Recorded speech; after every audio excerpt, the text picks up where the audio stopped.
Таңертең тұрып, майым шұрығын тексерейін десем, осылай бөлінейін деп тұр екен, қарсақ деп. Барып, оны бар етіп келдім да, келгеннен кейін алған 2 баллонымды машинаға салдырып алайын деп шиномонтажға бардым. Шиномонтажға барсам, әйтеуір аштырып баллонды істетіп, бір жақ баллоным клинт етіп қапты.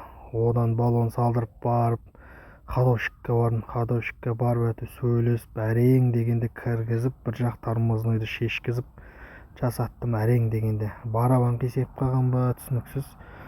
Бір жағына қарай тартып жеп жатыр да. Общий осының бәріне 30 мың теңге ақшам кетіп қалды. Бізде бүгін өзгеше манты.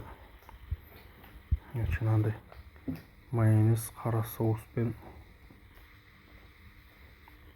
алып жейміз.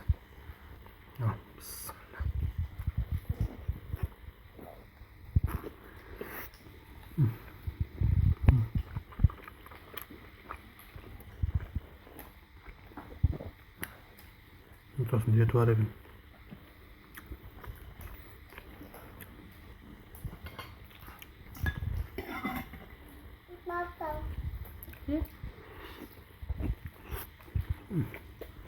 Қандай тамақ?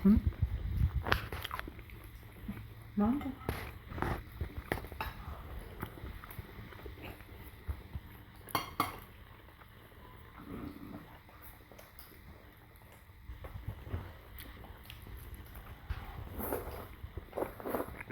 Болды.